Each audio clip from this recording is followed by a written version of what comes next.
Namaste and welcome to Hit TV. Big Boss Season 7 winner Pallavi Prashant ను arrest చేసి Chanchalguda police station కి తరలించారు పోలీసులు.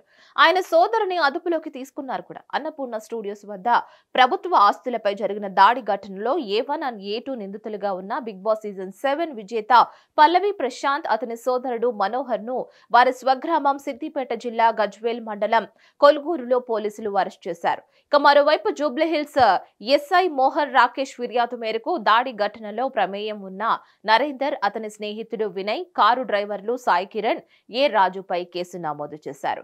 అరెస్టు చేసిన వారిలో సాయి కిరణ్, రాజులను ఈ నెల 19న అరెస్టు చేసి కోర్టులో హాజరుపరచగా వారికి 14 రోజుల రిమాండ్ విధించింది.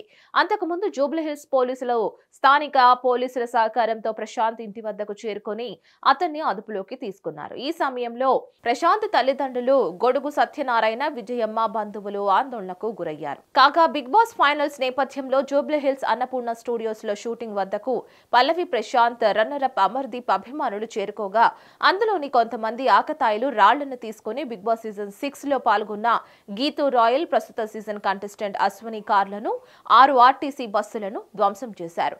అంతేకాకుండా బందోబస్తుకు వచ్చిన పంజాగుట్ట ఏసీపీ మోహన్ కుమార్ కారు అద్దంతో పాటు విధులు నిర్వర్తించడానికి వచ్చిన బెటాలియన్ బస్సు అద్దాన్ని కూడా పగలగొట్టారు. ఇక దీనిపై పోలీసులు కేసు నమోదు చేశారు. ఇక ప్రశాంత్ ఫైనల్స్ తర్వాత నుంచి అజ్ఞాతంలోకి వెళ్లినట్లు మీడియాలో వస్తున్న ప్రచారంలో వాస్తవం లేదని ప్రశాంత్ స్పష్టం చేశారు. అరెస్టుకు ముందు బుధవారం సాయంత్రం తన నివాసంలో తల్లిదండ్రులు గొడుగు సత్యనారాయణ, విజయమ్మలతో కలిసి విలేకరులతో మాట్లాడారు. తాను ఇంటి వద్ద నుంచి ఎవరికీ చెప్పకుండా పొలం వద్దకు వెళ్లి వచ్చానని, దానికే తాను అజ్ఞాతంలో ఉన్నట్లు తప్పుడు ప్రచారం చేయడం సరికాదని అన్నారు. అన్నపూర్ణ స్టూడియో దగ్గర జరిగిన దాడి ఘటనలో తన ప్రమేయం లేదని, తానెక్కడ అభిమానులను రెచ్చగొట్టలేదని స్పష్టం చేశారు.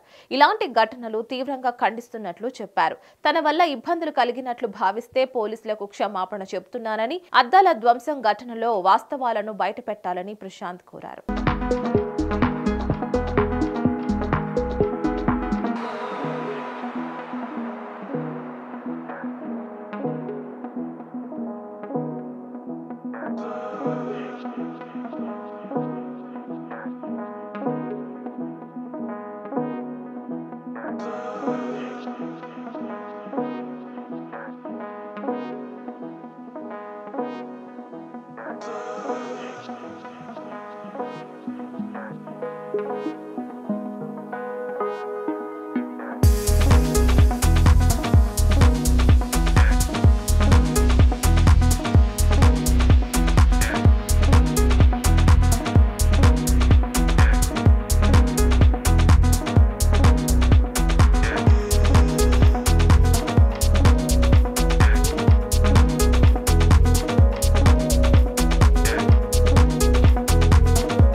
మరిన్ని న్యూస్ కోసం చూస్తూనే ఉండండి హిట్ టీవీ.